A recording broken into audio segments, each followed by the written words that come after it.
Hello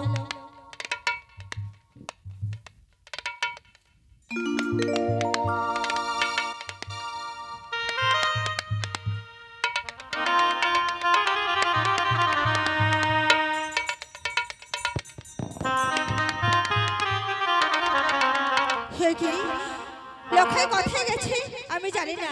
সারা বাড়ি দণ্ডে বিদণ্ড করে খুঁজে দেখলাম, কোথাও তার দেখা পেলাম না। তার যে স্কুলে যাওয়ার সময় হয়েছে, দেখি ও কখন আমার কাছে ফিরে। দিদি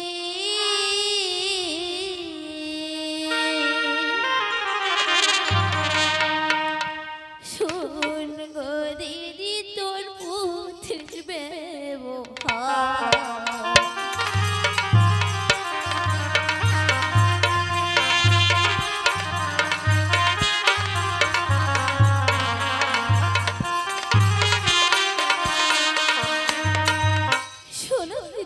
পুত্রের ব্যবহার কি হয়েছে বৌদি? দিদি আমার কথা তুমি বুঝতে পারছো না বৌদি? গিয়েছিলাম সরোবরে লন্ডভন করিল বলে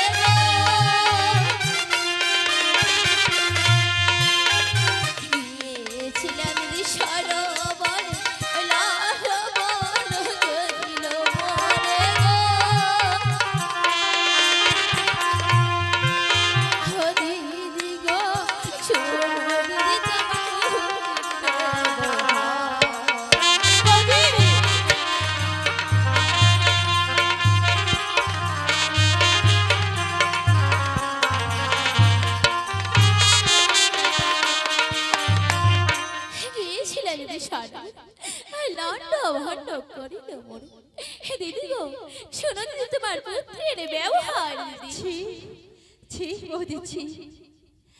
একজন মা হয়ে শিশুর নামে বদনাম করতে তোমার এতটুকু দ্বিধা হলো না, তাই না?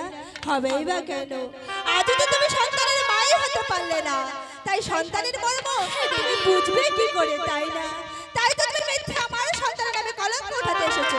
আরে কে বা তো মাই করেছে বল, মিথ্যে করো মোহন শিশুর ঝোল।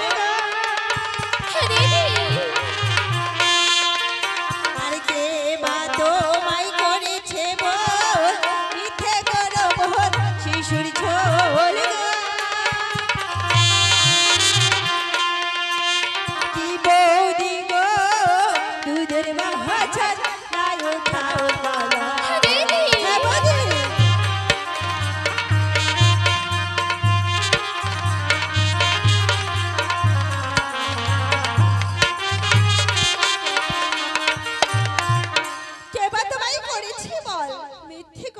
শিশুর ঝোল বৌদি গো দুধের বাচ্চা না উঠিয়ে কলঙ্ক বৌদি। কি বলছো দিদি? হয়ে গিয়েছিলাম সরোবরে কলসা ভাঙিল বরে গো গিয়েছিলাম সরোবরে কলসা ভাঙিল বরে গো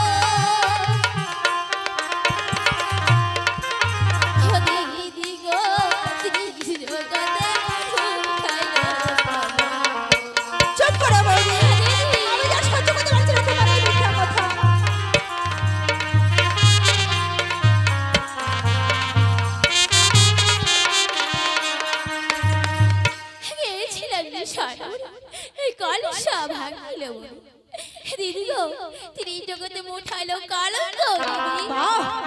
বাবা দে বাহ, কি সুন্দর আমারে গুছিয়ে গেছে। তুমি আর একটা মিথ্যা কথা বললে, আমার কোনোদিনই বিশ্বাস হবে না যে আমার সন্তান তোমার এই সমস্ত কাজ করেছে। ও তোমার একটুখানি মাটির কলসা ভেঙেছে বলে তোমার খুব গায়ে জ্বালা ধরেছে, তাই না? তবে একটা কথা শুনে রাখো বৌদি, ওই ভেঙেছে বৌদি মাটির কলস লয়ে যাও তুমি দোলের কলস। ভেঙেছে বৌদি মাটির কলস লয়ে যাও তুমি দোলের কলস। বৌদি গো তবু বাহাচার নাই খাও কলঙ্ক।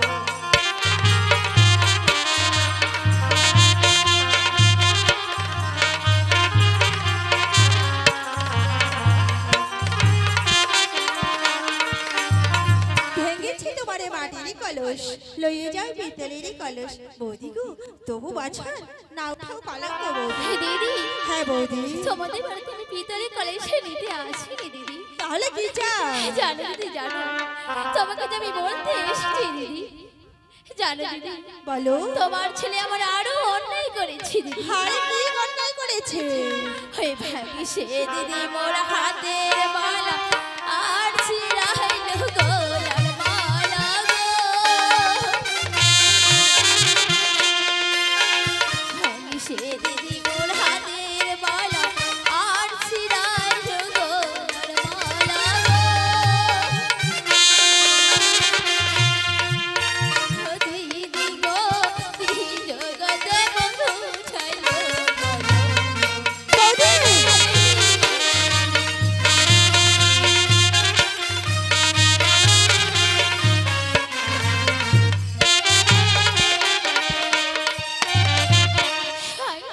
হাতের বালা আর ছিল গলার মালা। দিদি গো, দিদি জগতে উঠালো কলঙ্ক দিদি। বৌদি, তোমার যে মালাখানি ছিঁড়ছে সেটা নিশ্চয়ই রূপোরই ছিল। হ্যাঁ দিদি। ও, রূপারে মালা ছিঁড়েছে বলে তুমি সোনার হারে নিতে এসেছো, তাই না? তোমাদের মতো মেয়েদের এই তো ব্যবহার, তাই না বৌদি? তবে বেশ, তুমি যখন গয়নার ইয়ে দিয়ে আমার কাছে এসেছো, আমি তোমাকে গয়না দিয়ে ভরিয়ে দিব, তবু আমার বাছার সম্বন্ধে তুমি এইভাবে নোংরা ভাষা বলো না। আরে ছিঁড়েছে বৌদি রূপার হার, লইয়া যাও রে সোনার হার গো। ছিঁড়েছে বৌদি রূপার হার, লইয়া যাও ওই সোনার হার গো। কি বৌদি গো, তবু বাছার নাই উঠাও কলঙ্ক। দিদি হ্যাঁ বৌদি।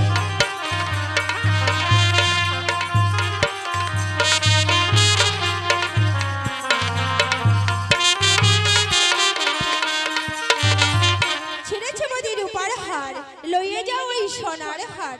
বৌদি গো, তবু বাছার না উঠাও কলঙ্ক বৌদি। দিদি হ্যাঁ বৌদি। তোমাদের আরেকটা কথা মনে রাখো, তুমি যা যা বলছো আমি তোমার কোনো কথাই বিশ্বাস করি না, যতক্ষণ পর্যন্ত তুমি আমাকে উপযুক্ত প্রমাণ না দিতে পারো আমি তোমার এই মুখের কথা বিশ্বাস করবো না। দিদি হ্যাঁ বৌদি। তুমি আমার কথায় বিশ্বাস করছো না দিদি? না বৌদি, দিদি, তোমাকে আমি প্রমাণ দেখাই দেব। আমি প্রমাণ চাই। বেশ দিদি, ওই বিশ্বাস যদি না করো চল না দেখাই আনবো আমি গো। বিশ্বাস যদি না করো চল না দেখাই আনবো আমি গো। ও দিদি গো, সাথী আছে এলো আর কাছে।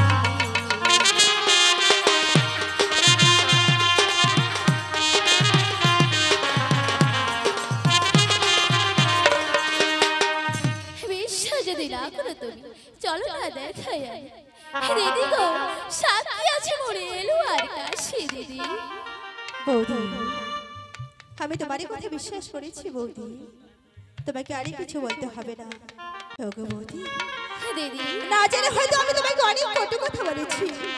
ওগো বৌদি, তুমি জানো আমার সন্তানটি তোমার সন্তানের মতো, তাই পারো না বৌদি আমার সন্তানকে ক্ষমা করে দিতে? বলে না বৌদি?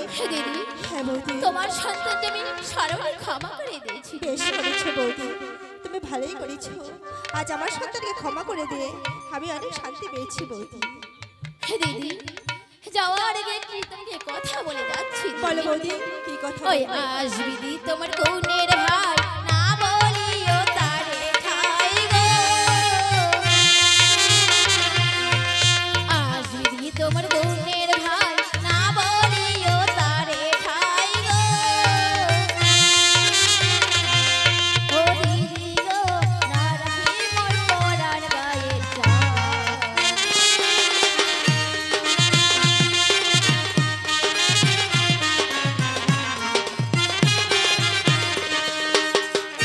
আসবি তোমার কৌনের ভাই না বলিও তারে ঠাই। দিদি গো, না রাখি মোর পরার গায়ে চাই দিদি। বৌদি, হরিয়ে তোমায় ভাবতে হবে না বৌদি। ওগো বৌদি, আমার দাদা তো দূরেরই কথা, এই চম্পকনগরবাসী কেউ সে কথা জানতে পারবে না বৌদি। তুমি নিশ্চিন্তে গৃহে ফিরে যাও বৌদি, তুমি নিশ্চিন্তে হে দিদি, আমি তাহলে চলে যাচ্ছি দিদি।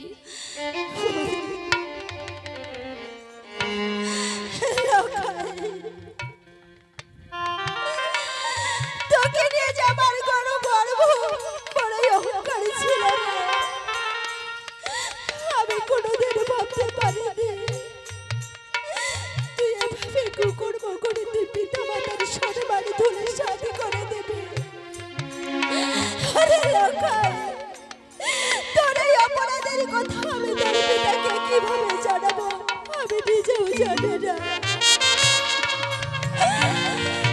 যত কষ্টই হোক না কেন, যে স্বামীর আদেশ ছাড়া আমি জলগ্রহণ করি না, সে স্বামীর কাছে আমি এত বড় মিথ্যা লুকাতে পারি না। ঠাকুর ঠাকুর, তুমি বলে দাও ঠাকুর, তুমি বলে দাও। একদিকে আমার সন্তানের ভালোবাসা, অন্যদিকে আমার স্বামীর সম্মান, আমি কোথায় যাব?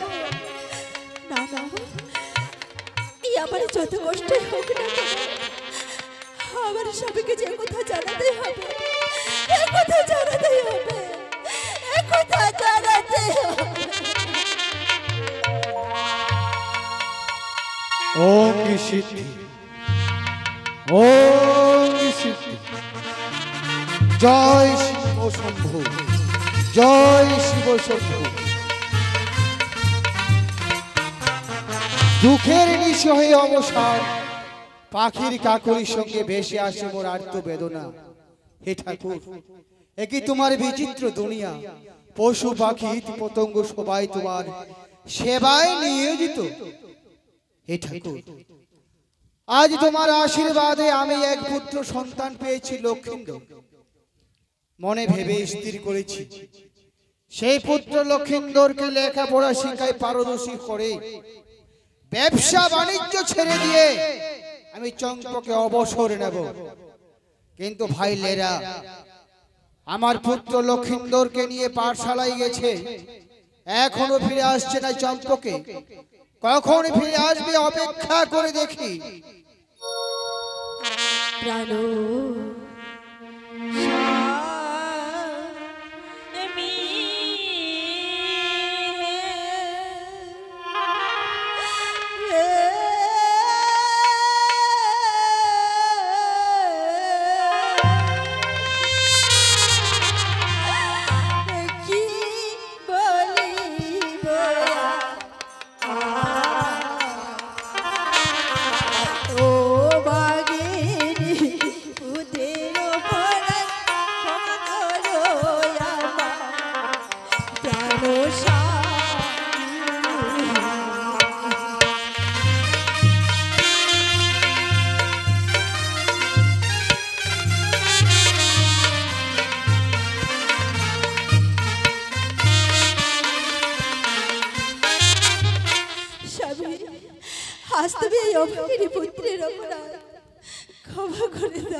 আমার পুত্র লক্ষিন্দর অপরাধ করেছে, তোমাকে ক্ষমা করতে হবে। এ কি বলছো সনিকা? তোমার কথা আমি কিছুই বুঝতে পারছি না। ওই কি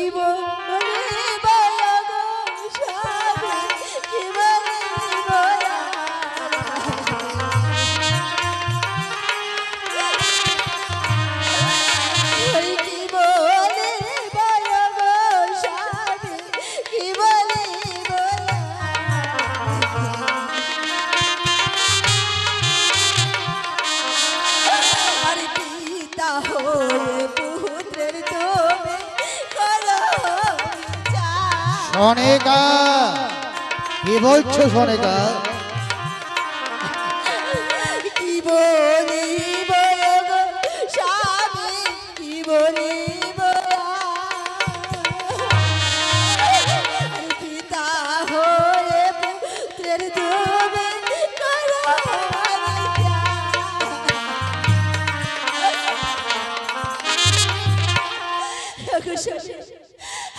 তোমাকে পিতা হয়ে পুত্রের বিচার করতে আমার পুত্র লক্ষিন্দরের বিচার আমি করব।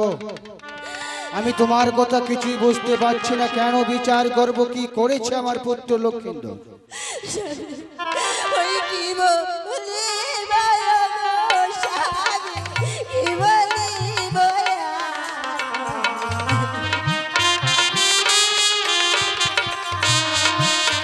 ওই কি বলে বয়া গো স্বামী, কি বলে বয়া।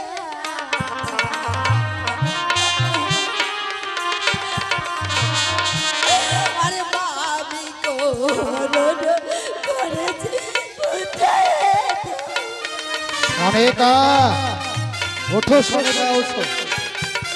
তোমাকে কাঁদতে হবে না সোনিকা। কি বলি বয়া গো স্বামী, কি বলি বয়া। মামি করেছে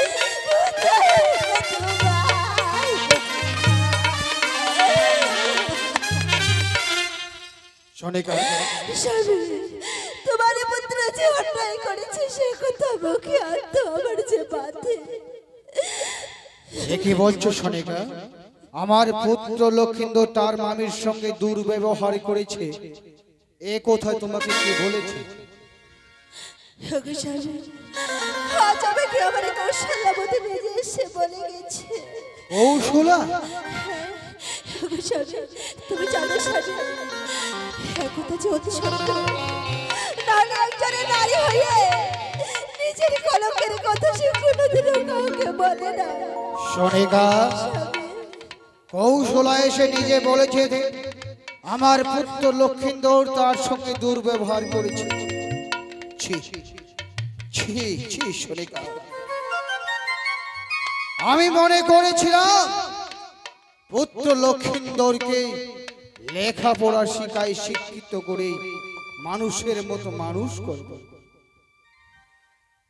ব্যবসা বাণিজ্য ছেড়ে দিয়ে চম্পকে অবসর নেব।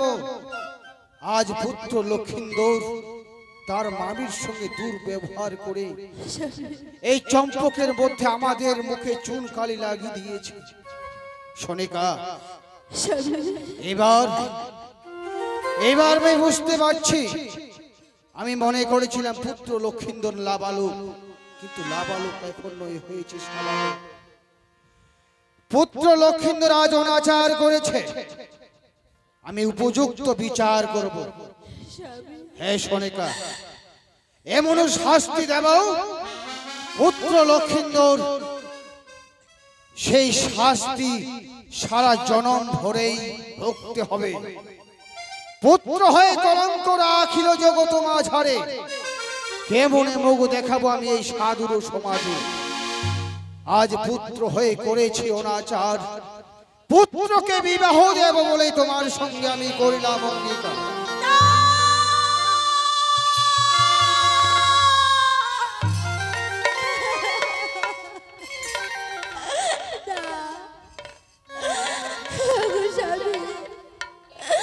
পুত্র আমার অন্যায় করেছে, তার আমি উপযুক্ত বিচার চেয়েছি, তাকে আমি বিবাহ দিতে বলিনি। সোনিকা, পিতা মাতার একটাই কর্তব্য, যখন পুত্র লক্ষিন্দর নাবালক থেকে সাবালক হয়ে যায়, পুত্রকে বিবাহ দিলে পিতার মাতার বোঝাটা হালকা হয়ে যায়। তুমি তো ভেবেছিলে পুত্র লক্ষিন্দর ছোট আছে, এখনো নাবালক, কিন্তু সে নাবালক নয়। সোনিকা, তুমি ভয় করো না, তুমি ভয় করো না। আমি তো লক্ষিন্দরকে ছাড়া বাঁচতে পারবো না, তুমি এত বড় শাস্তি দিও না। কেন? আমি লক্ষিন্দরকে ছাড়তে কেন লক্ষিন্দরকে আমি বিবাহ দেব না? ওগো স্বামী, তুমি কি ভুলে গেছো সেদিনের কথা? যখন এক এক করে আমি 6টি সন্তানকে হারিয়েছি, এত বড় পৃথিবীতে মা বলে ডাকার মতো আমার কেউ ছিল না। সেদিন আমি নগরে নগরে অনেক কেঁদে বেরিয়েছি। সেদিন হঠাৎ দেখাই আমার রাজা ধনন্তরীর সাথে সেই রাজা ধনন্তরের পরে পেয়েছি আমি আমার সন্তান পুত্র লক্ষিন্দরকে। সেদিন এই রাজা ধনন্তরের হাতে আমি করেছিলাম সত্যতা। যতদিন এই পৃথিবীর বুকে বেঁচে থাকবো আমি কোনোদিনও লক্ষিন্দরকে বিবাহ দিতে পারবো না। আর যদি আমি ভুলেও লক্ষিন্দরকে বিবাহ দিই আমি যে তাকে হারিয়ে ফেলবো।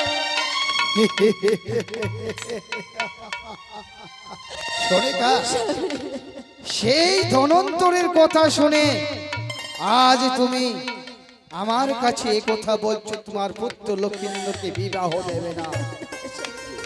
সনেকা, জানো পুত্রকে যে বিবাহ দেব, আমি পুত্রকে বিবাহ দেওয়ার আগে কি করব? বাঁধিব মেন্ড ঘোড়া, আনিব ধনন্তরী, চতুর্দিকে থাকবে চকিয়া সারি সারি, মেন্ডের পাশে থাকবে লেহলা মঞ্জুরি,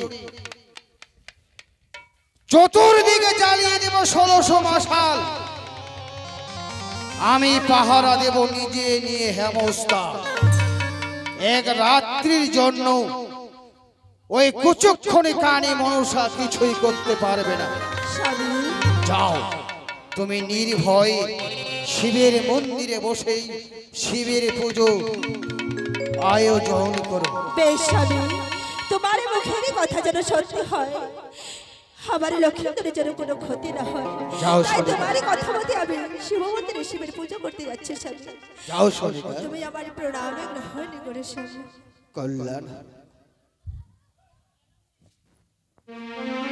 ছি